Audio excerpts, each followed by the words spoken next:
আমাদের সঙ্গে পশ্চিমবঙ্গ সরকারের প্রাক্তন বিশেষ সচিব আবিদ হোসেন রয়েছেন। আবিদ সাহেব, আমাদের যে কটা এসআইআর নিয়ে আলোচনা হয়েছে প্রায় সবগুলোতেই তিনি ছিলেন অতিথি হিসেবে এবং তার মতামত আমরা শুনেছি। তিনি যেহেতু ইলেকশন সংক্রান্ত কাজের সঙ্গে দীর্ঘদিন জড়িত ছিলেন, তিনি এই সমস্ত তথ্যই তুলে ধরেছেন এবং আমাদের সেই সমস্ত জানিয়েছেন দর্শকদের।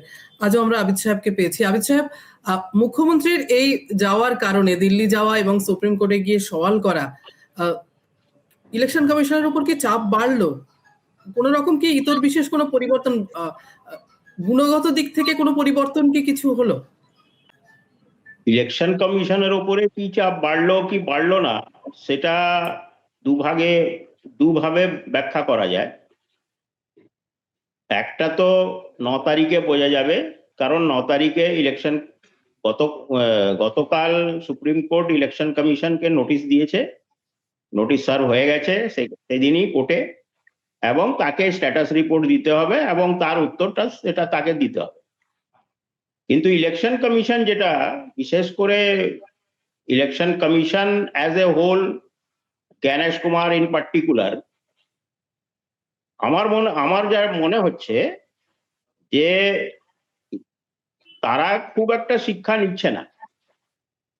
তারা এটাকে বোধহয় ব্যক্তিগত লড়াই হিসেবে নিয়ে গেছে।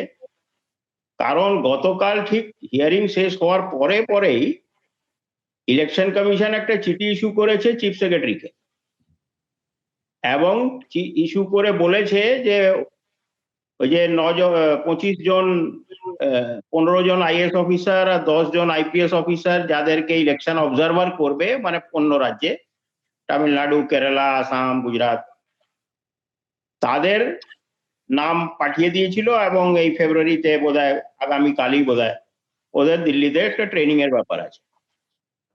রাজ্য সরকার রিকোয়েস্ট করেছিল যে কটা আইএস অফিসারকে আর কতগুলো আইপিএস অফিসারকে রিলিফ দিয়ে ছেড়ে দিতে, এবং তার বদলে কিন্তু অল্টারনেট নামও দিয়েছে। গতকালই ইলেকশন কমিশন বলে দিয়েছে যে না, ওই অল্টারনেট আমরা মানব না, যে নাম আমরা দিয়েছি ওটাই পাঠাতে হবে। এইরকম কোনোদিন হয়নি। রাজ্য সরকার ইলেকশন কমিশন অবজারভার অ্যাপয়েন্ট করে, রাজ্য সরকার রিকোয়েস্ট করে, এবং আইরনি হচ্ছে যে ইলেকশন কমিশন যে অবজারভার অ্যাপয়েন্ট করার জন্য যে লিস্ট পাঠিয়েছে তাতে পশ্চিমবাংলার হোম সেক্রেটারিও আছে। হোম সেক্রেটারি পুরো ল অ্যান্ড অর্ডারের জন্য হেড, উনি জেপি মিনা, জগদীশ প্রসাদ মিনা, তাকেও অবজারভার অ্যাপয়েন্ট করে দিয়েছে। তাছাড়া হাওড়া আর একটা বোধহয় চন্দননগর, আসানসোল পুলিশ কমিশনারদেরও কেউ পুলিশ অবজারভার করে দিয়েছে। এইটা কোনোদিন হয়নি, এটা প্রথমবার হচ্ছে। তো ইলেকশন কমিশন বোধহয় ইগোতে, মানে একটা ইগো প্রবলেমে ভুগছে যে সুপ্রিম কোর্টে এরকম হচ্ছে, মাননীয় মুখ্যমন্ত্রী এসে এইসব বললেন। কিছু কিছু ব্যাপার যেটা গতকাল আমরা শুনলাম, পুরো লাইভটাই শুনেছি, সুপ্রিম কোর্টে যা যা হয়েছে, তাতে মাননীয় চিফ জাস্টিস অফ ইন্ডিয়া কিন্তু আমাদের মাননীয় মুখ্যমন্ত্রীর রিপ্রেজেন্টেশনের সঙ্গে একমত হয়েছে। এই যে নামের বানান, নামের উচ্চারণ চেঞ্জ হলে একটু নামের বানান চেঞ্জ হয়। হ্যাঁ, উনি মজা করে বলেওছেন যে ট্যাগরকে যেভাবে লিখি আমরা কেন, ট্যাগর তো ট্যাগরই থাকবে।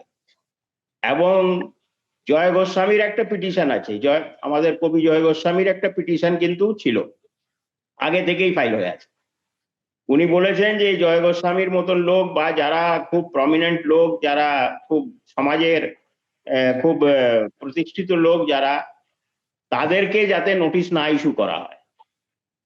আর এই যে ছোটখাটো যে ডিসক্রিপেন্সি, মানে নামের, যেরকম ওই বেঞ্চে জয়মাল্য বাগচি, অনারেবল জাস্টিস জয়মাল্য বাগচি আছে, এবার জয়মাল্য বাগচিকে একটা বাঙালি যখন প্রনাউন্স করবে তখন জয়মাল্য প্রনাউন্স করবে।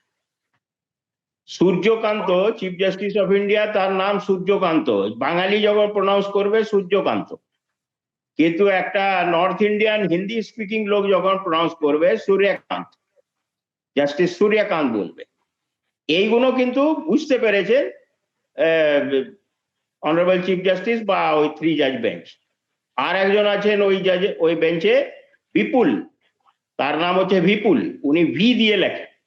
বাঙালি যদি বিপুল হয় তাহলে বি দিয়ে লেখে, BIPUL। আবিদ সাহেব, একটা হ্যাঁ, কথা মানে এই প্রসঙ্গে বলতে ইচ্ছে হলো যে মমতা বন্দ্যোপাধ্যায় বললেন বলে চিফ জাস্টিস বুঝতে পারলেন জয়মাল্য বাগচিও তো ওই বেঞ্চেই রয়েছেন, তিনি তো গোটা বিষয়টি জানেন, তার কাছে তার তো অজানা নয় মমতা বন্দ্যোপাধ্যায় যে তথ্যগুলো তুলে ধরলেন। এবং মমতা বন্দ্যোপাধ্যায় এটাও বলেছেন যে সুপ্রিম কোর্টের নির্দেশও ইলেকশন কমিশন যে মানছে তা নয়, আধারের ক্ষেত্রে যেমন হয়েছে। এবং এই রাজ্যেও অ্যাডমিটের ক্ষেত্রে, মাধ্যমিকের অ্যাডমিটের ক্ষেত্রে এরকমও শুনেছি যে মাধ্যমিকের অ্যাডমিট এবং আধার যে দিচ্ছে সেটা কিন্তু মান্যতা পাচ্ছে না, সেটাকে ঠিক সঠিক নথি হিসেবে ধরা হচ্ছে না। না, মাধ্যমিকের অ্যাডমিটটা এখন মান্যতা পাচ্ছে। বিভিন্ন জায়গায় যে খবর যে এই আর ওই আর ওরা বলছে, বিক্ষিপ্ত কোথাও হতে পারে যে হয়তো হচ্ছে না, কিন্তু আদারওয়াইজ মাধ্যমিকের অ্যাডমিট কার্ডটাকে অ্যাকসেপ্ট করেছে, কারণ ওটা অর্ডারে লেখা ছিল, 19শে জানুয়ারি যে অর্ডার ছিল সেখানে লেখা ছিল। এইবার কিন্তু গতকালের কোনো অর্ডার হয়নি, গতকালের যে কথাগুলো হয়েছে শুধু সুপ্রিম কোর্টে মানে প্রেজেন্টেশন হয়েছে, কিন্তু অর্ডারে কিছু লেখা নেই। অর্ডার শুধু আছে যে নোটিশ ইস্যু করা হোক এবং ইলেকশন কমিশন উত্তর দিক। এখন ইলেকশন কমিশন উত্তর দেবে, সোমবারে দেখা যাবে যে কি করছে। কিন্তু যেটা ইলেকশন কমিশনের হাবভাব, যেটা সে কিছু মানতে রাজি নয়।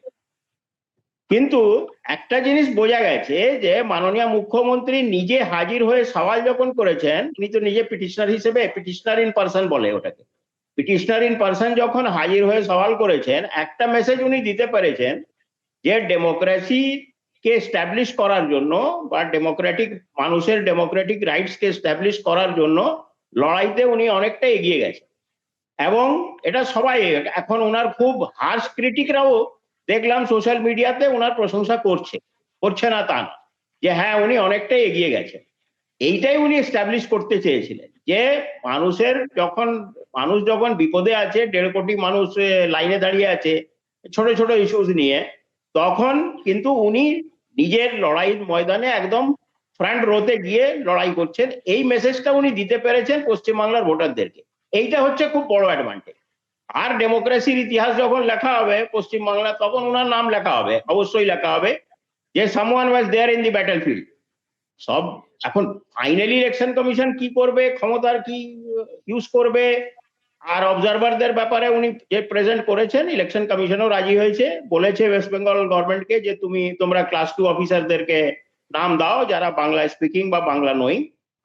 এই যে কতগুলো স্টেপস যেটা কালকে বলে দিয়েছে, যদিও অর্ডারে আমি দেখিনি লেখা, অর্ডারটা আপলোড হয়ে গেছে, অর্ডারে এইসব কথা লেখা নেই, কিন্তু বলেছে। কিন্তু জজ, ইলেকশন কমিশনের যিনি অ্যাডভোকেট, সিনিয়র অ্যাডভোকেট রাকেশ দ্বিবেদী ছিলেন বা নাইডু ছিলেন, তো ওনারা তো জানেন কি জজ কি বলেছে, এবং জজের কথাকে মান্যতা দেওয়া উচিত। ইলেকশন কমিশন কতটা দেবে সেটা আমরা কালকে দেখতে পারবো। আশা করি আজকে স্টেট গভর্নমেন্ট লিস্ট দিয়ে দিয়েছে। আর এই যে বলছে SDO আর SDM র্যাঙ্কের অফিসার দিতে হবে, দেবে কোথা থেকে? টোটাল 69 সাব ডিভিশন আছে পশ্চিমবাংলাতে, তার মানে 69 SDO থাকে। অ্যাসেম্বলি কনস্টিটিউয়েন্সি হচ্ছে 294টা, তো 294টা তো অন্য অফিসারকে তো ইলেকশন কমিশনই মান্যতা দিয়েছে যে এরা ইয়ার হিসেবে এক করবে, বছরের পর বছর করছে। এইসব অজুহাত ইলেকশন কমিশন পুরো অজুহাত করছে। আর তবে একটা জিনিস এস্টাবলিশ হয়েছে যে আমাদের মাননীয় মুখ্যমন্ত্রী কিন্তু যে স্টেপ গুলো নিয়েছেন গতকাল, রিট পিটিশন ফাইল করে নিজে অ্যাপিয়ার করে, এটা ওনাকে অনেকটা এগিয়ে দিয়েছে, এটা এখন কেউ দ্বিমত করতে পারবে না।